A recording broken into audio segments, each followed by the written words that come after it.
The funny thing about wasted potential is that nobody sees it at first. In fact, it often looks exactly like success. At 18 years old, Ethan looked like someone who had his entire life ahead of him. He wasn't the smartest student in his class. He wasn't the most talented either. But he had something people admired: potential. Teachers saw it. Friends saw it. His parents saw it. Ethan always had ideas. Big ideas. The kind that made people nod and say, "You know what? That could actually work." He talked about businesses he wanted to build, skills he wanted to learn, goals he wanted to achieve. His future felt limitless. And in many ways, the problem wasn't that Ethan lacked ability. The problem was something far more dangerous. He believed he had time. Lots of it. More than enough. Whenever an opportunity appeared, he would tell himself the same thing. "I'll start soon." Not today. Soon. A small word. A harmless word. At least, that's what it seemed like. After graduation, most of Ethan's friends became obsessed with movement. Not success. Movement. Some went to college. Some started jobs. Some launched tiny businesses from their bedrooms. Some failed almost immediately. But they were all moving. Meanwhile, Ethan became obsessed with preparation. He bought notebooks, watched tutorials, created plans, researched strategies, organized goals. Every few weeks, he convinced himself he was about to begin. And every few weeks, beginning somehow, became next week, then next month, then after the holidays, then after he felt more ready. The strange thing was that nobody questioned him, because from the outside, Ethan looked productive.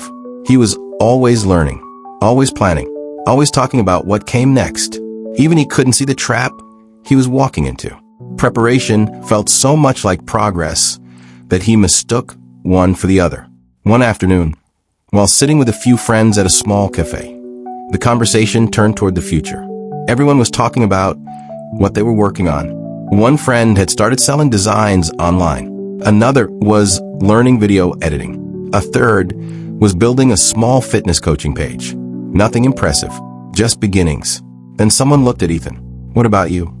Ethan smiled. He had plenty of answers. He talked about a business idea he'd been researching. He described the life he wanted to create. The table grew quiet. One of his friends leaned forward. "Sounds great. So when are you starting?" Ethan laughed. "Soon." The conversation moved on. But something about that question stayed with him, because deep down he didn't actually know the answer. A few months later, one of those friends called him. The friend had decided to launch a small online project. Nothing big, nothing certain, just an idea. He wanted Ethan to join him. For a moment, Ethan felt excited. This was exactly the kind of opportunity he had been waiting for. Then the doubts arrived. What if he wasn't ready? What if he failed? What if there was a better time to start? So he told his friend, "Give me a little more time." His friend paused, then said something Ethan would never forget. "If I wait until I'm ready, I'll never start." A week later, the friend launched the project without him. Ethan told himself it didn't matter. There would be other chances. After all, he had time. At first, nothing seemed wrong. That's what made it so dangerous. A week passed, then a month. Life looked exactly the same. The sun still rose every morning. People still went to work. Friends still laughed together. Nothing dramatic happened. No warning appeared. No voice whispered, "Be careful. You're wasting your life." Time never announces itself when it's leaving. It simply leaves. And Ethan never noticed. The project his friend started began growing. Not rapidly. Not enough to make headlines. Just steadily. The way most real progress happens. One small step at a time. The friend learned new skills. Made mistakes. Fixed problems. Improved. Meanwhile, Ethan watched from a distance. Every few months, he would check in. And every few months, he would tell himself the same thing. I could still do something like that. And he was right. He could, but he didn't. The years continued moving. Ethan became an expert at starting tomorrow. Tomorrow was his favorite day. Tomorrow he would learn that new skill. Tomorrow he would launch the business. Tomorrow became a habit. And because tomorrow never arrived, neither did the life he imagined. By 22, Ethan still believed he was early. At 24, he believed he was figuring things out. At 26, he told himself everyone moved at different speeds. At 28, he stopped talking about his dreams as much.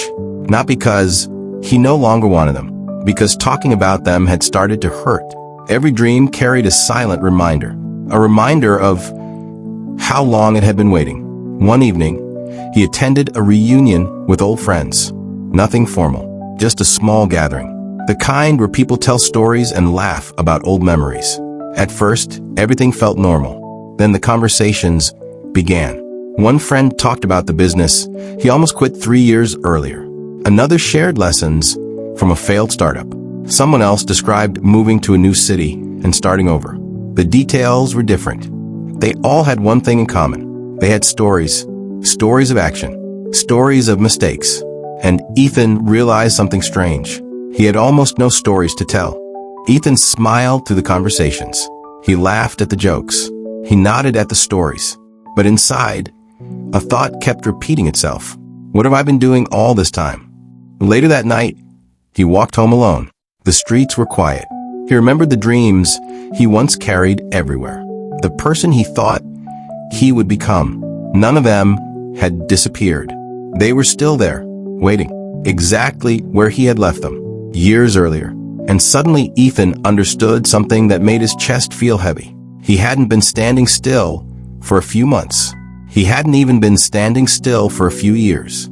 He had been standing still for so long that it felt normal. One afternoon, he met the friend who had started the online project years ago. The same friend he once planned to join. They sat across from each other in a small restaurant, talking about life, talking about work, talking about old memories. As the conversation continued, Ethan noticed something. His friend wasn't extraordinary. He wasn't even the most talented person Ethan knew, but he had become someone different, more confident, more experienced. He had failed, adjusted, failed again, learned, continued, and over time, those small actions had transformed him. For a moment, Ethan felt jealous, then ashamed of feeling jealous, then sad.